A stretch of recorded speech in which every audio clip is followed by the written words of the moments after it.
O shutdown nos Estados Unidos e como o impasse na votação do orçamento americano vem impactando o mercado? Sobre o assunto eu converso agora com o Ronaldo Fernandes, analista da Royal Rural, nosso parceiro aqui.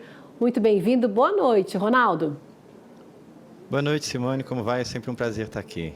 Prazer é todo nosso tê-lo aqui hoje, sexta-feira. Vamos lá, como é que o mercado está reagindo, então, com essa paralisação? Aí, os riscos por conta do shutdown, salvo engano, são 38 dias, Ronaldo? É isso aí. A gente já pode dizer que já é o maior shutdown da história. São 38 dias, Simone. O anterior maior foram 35 também no primeiro mandato do Trump. E o engraçado é que quando ficaram 35 dias parados lá no início, foi por causa daquele muro que ele queria construir. Só para explicar para o pessoal a razão desse shutdown, o que é isso, porque tanto se fala, mas como a gente está muito familiarizado com o assunto, a gente quase nunca mais, não explica mais o que ele é. O orçamento americano ele precisa ser aprovado por todo o Congresso, como acontece no Brasil, talvez um pouco parecido com a nossa LDO, mas eu falo um talvez porque é bem diferente mesmo. É só para o pessoal entender que é o orçamento. Eles estão aprovando agora o orçamento para 2026. E o ano nos Estados Unidos, o ano fiscal, ele começa em setembro. Então, a partir de setembro é o novo ano fiscal. Então, eles precisam entrar com o orçamento aprovado. Eles já estão praticando o ano fiscal de 2026. Então, lá atrás, o orçamento não havia sido aprovado porque o Trump queria colocar no orçamento os custos para construir aquele muro do México. E aí, obviamente, a oposição, os democratas disseram não, a gente não vai aprovar, isso não passa. Foram fazendo alguns acordos ali, o Trump teve que ceder. Dessa vez, o Trump está fazendo de novo.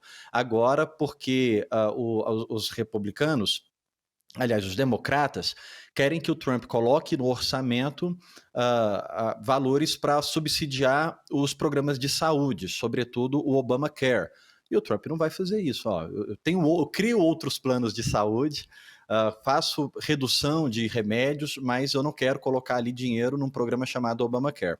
Não foi coincidência, Simone, a gente viu na quinta-feira dessa semana o Trump fazer uma coletiva de imprensa ali, não foi nem uma coletiva, foi um anúncio oficial da Casa Branca com alguns representantes da área farmacêutica para dizer que os remédios chegariam mais barato para os americanos. Isso, obviamente, ao longo do tempo para início de 2026, porque a saúde é justamente o tema que está fazendo com que o orçamento não seja aprovado e causa essa paralisação dos Estados Unidos. Para te devolver, o que nós temos de novidade a respeito desse assunto? Bom, a cada dia é uma novidade, porque já é recorde, então todos os dias que os Estados Unidos ficarem parados é um novo recorde para se colocar na história, e agora as coisas estão piorando.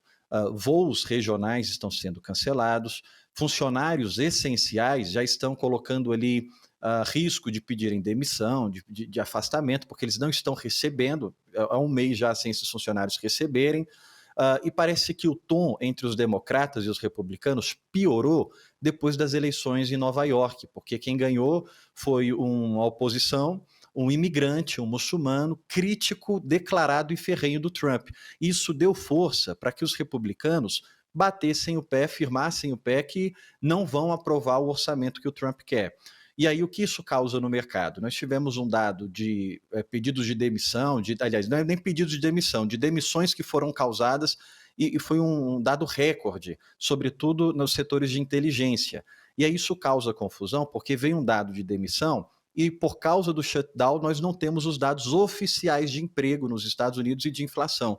E isso faz com que o mercado ative aquele modo de aversão a risco. Tudo que tem risco cai, e aí o pessoal não sabe onde colocar o dinheiro agora, Simone.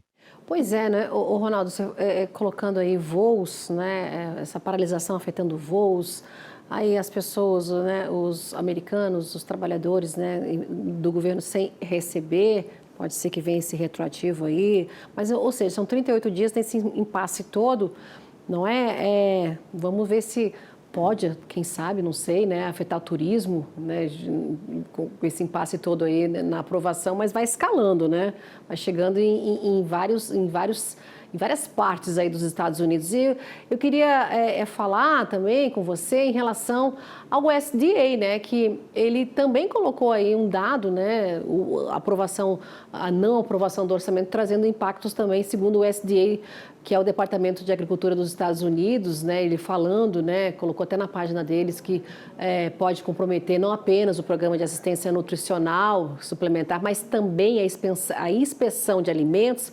proteção contra doenças em animais, plantas, também colocou aí desenvolvimento rural, proteção de terras federais, ou seja, está escalando essa crise aí e o USDA também não está colocando seus dados aí. Como é que fica o mercado sem os dados oficiais aí, por exemplo, né? A gente está falando de soja, né? Milho, enfim, sem o mercado tem esse conhecimento oficial? O USDA é um caso seríssimo desde janeiro, viu, Simone? Porque é o Departamento de Agricultura dos Estados Unidos e ele tinha uma certa credibilidade nos seus relatórios, até por causa do tamanho da mão de obra que o FDA detenta. Sem sombra de dúvida, era um dos ministérios, vou colocar dessa forma, com mais funcionários ali. Não é o maior, o que mais tem funcionário, mas era um setor gordo dos Estados Unidos. A gente começa janeiro com o FDA com cerca ali de 100 mil funcionários. E aí a política do Trump, até com Elon Musk ali do lado, era de reduzir alguns custos. E o FDA foi alvo disso. Cerca de 18 mil funcionários já saem nos primeiros trimestres ali do governo Trump. Então você tinha 100 mil. Algumas pessoas falavam que, por mais que seja muito, talvez não fosse suficiente, porque eles não estavam muito bem dimensionados em alguns setores. O mercado especulava que alguns setores ainda precisavam de mais funcionários por causa desse volume de ação em campo. A gente está falando de quase 30 mil funcionários só em campo, só para coletar dados, informações. E aí a gente já tem esse corte de quase 18 mil funcionários no início do ano. Depois que nós tivemos esse corte, a gente percebeu que os relatórios do FDA começaram a ficar meio malucos, sobretudo os relatórios de oferta e demanda, que são os mais importantes para falar tendência de preço para soja e milho. A gente teve aquele relatório de milho colocando 26 milhões de toneladas de alteração de uma vez só. Isso nunca havia acontecido. Um outro fator interessante do FDA. Vou perguntar para você, Simone, perguntar para a nossa audiência. Você lembra qual que era o nome do último diretor do FDA ali no governo Biden? Deixar você tentar responder, tipo, eu estou te colocando uma armadilha, já para adiantar. Não lembro, viu? Vou te falar a realidade.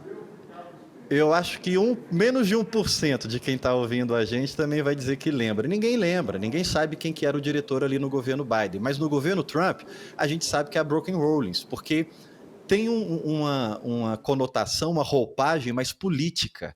O FDA, a partir de agora, ele também foi alvo ali de campanhas entre a Kamala Harris e o Trump, porque o Trump acusava em vários momentos que o órgão era esquerda, né? Que o órgão era mais favorável aos democratas, porque o FDA sempre teve um perfil conservador. O que é isso? Ele não gostava de fazer cortes na produção, pelo contrário, sempre colocava uma oferta muito maior do que a demanda. Nós esperávamos sempre relatórios mais baixistas do que altistas. Na era Trump agora, nesse governo Trump, isso mudou. A gente está tendo muito pelo contrário, relatórios muito mais altistas do que baixistas. Não estou dizendo que a outra forma estava correta, estou dizendo que dessa vez está muito escancarado que existe uma politização agora nos relatórios. E isso está tirando a credibilidade do FDA, que já não era lá essas coisas, mas ainda tinha uma certa credibilidade, muito relevante os seus dados, mas tinha uma fissura na credibilidade e agora está ficando muito politizado. Quando você, logo nos primeiros dias do shutdown, quando você entrava em qualquer site do FDA, eu achei engraçado porque estava lá assim, por causa da paralisação causada pela extrema esquerda democratas, não haverão dados. E você não usava, não ouvia muito essa expressão, né? Você escuta extrema direita, radicais de direita, e ali o FDA talvez foi um dos pioneiros a chamar a esquerda nos Estados Unidos de extrema esquerda. E lembrando que a esquerda lá é bem diferente da nossa. A nossa esquerda aqui é 1000 vezes elevada ao cubo, pior do que a esquerda americana. Mas o fato é que, diante dessa paralisação, a gente não está tendo dados importantes, como, por exemplo, o avanço da colheita nos Estados Unidos, que sai toda segunda-feira. A gente está um mês sem esses dados. Nós tivemos o início da colheita e os dados pararam de sair. A gente já está finalizando a colheita e não existe um número oficial. Outro número extremamente importante, estratégico para a China até. Toda quinta-feira, os Estados Unidos, o USDA, divulga as novas vendas dos Estados Unidos, tanto de soja quanto de milho, o que foi vendido durante aquela semana. tanto para disponível quanto para futuro. E a gente não está tendo essas divulgações. Então, muito se especulou que a China já estava comprando soja dos Estados Unidos porque sabia que os números não iam ser divulgados. Isso não dá para provar, mas existia esse rumor. E agora, o FDA disse que no dia 14, na sexta-feira que vem, ele vai divulgar o quadro de oferta e demanda. E aí acende um alerta para o mercado. Eles tinham 100 mil funcionários, claro que não todos focados para esse relatório, mas o corpo todo de cerca de 100 mil funcionários, e os números já eram questionáveis. E aí eles perdem 18 mil funcionários, os números enlouqueceram, viraram uma verdadeira bagunça. Como vai vir esse relatório agora? Quem que vai produzir esse relatório? Quantas pessoas estão fazendo esse relatório? O que está sendo falado por alguns funcionários do FDA é que eles não vão considerar crop tour, eles não vão rodar campo, eles vão considerar alguns satélites, algumas imagens de satélites e números de consultorias privadas, ligando ali para algumas consultorias e perguntando quanto que você acha que está. Ou seja, não é uma metodologia regular, não é uma metodologia padrão que eles usam e dá margem para muita desconfiança. Então, ninguém sabe como é que o mercado vai reagir a esse relatório. O que se tem hoje é a espera de que venha um relatório favorável ao produtor americano, colocando ali um aumento da exportação de soja, com essa China volta ou não volta, eles vão colocar como se a China já tivesse voltado, e um corte na produção do milho, tudo favorecendo os preços para o produtor americano. Será que o mercado vai entender que é real esses números por causa dessa politização? Para te devolver, só para confirmar como o FDA está bem na mira da política hoje, como nunca teve antes. O fato de você entrar no site do FDA, está lá, extrema esquerda paralisou os Estados Unidos. Tudo bem que essa não é uma mensagem exclusiva do FDA, é uma mensagem do governo. Mas quando a gente tinha falas do Trump ou do Scott Bessent, que é o secretário do Tesouro americano, afirmando que teve um acordo com a China, enquanto a China nem confirmava esse acordo, logo em seguida a gente começou a ver entrevistas da Broken Rollins, da ministra do FDA, da secretária da Agricultura, coisa que você não via com tanta frequência o antigo secretário fazer. Então, o mercado sabe que os dados do FDA podem estar sendo construídos para atender um desejo político. O Trump bateu no seu principal eleitor, que é o produtor, perdeu ali em Nova York, que é a maior cidade do mundo, está enfrentando várias dificuldades que podem impactar sua popularidade, como a situação das tarifas, essa situação dos remédios, porque os republicanos estão dizendo que o Trump não quer beneficiar, tem aquela questão das intervenções em alguns estados americanos com a Força Armada, alguns gostaram, outros não. Então, tem várias situações agora que batem na popularidade. E o Trump, por mais que ele não consiga se recandidatar, nem como vice, ele diz que não quer ir como vice, que ele, às vezes ele fala que vai tentar um terceiro mandato, porque é ilegal lá o terceiro mandato, é 2 mandatos e pronto, não importa se ele é em sequência ou não, é 2 e pronto. Mesmo que ele não vai tentar mudar essa lei, ele é corpo de um partido que vai tentar lançar o seu candidato, e então ele precisa de popularidade. E aí, o que se tem de receio é que o FDA seja usado como massa de manobra para tentar fazer a popularidade melhorar, os preços americanos melhorarem. Só para te devolver, Simone, que é um outro ponto que a gente analisa com muita cautela aqui, porque a China não tem preocupação de popularidade, lá é um governo único e pronto. Então ela toma decisões baseadas no que ela quer e ela pode pensar a longo prazo.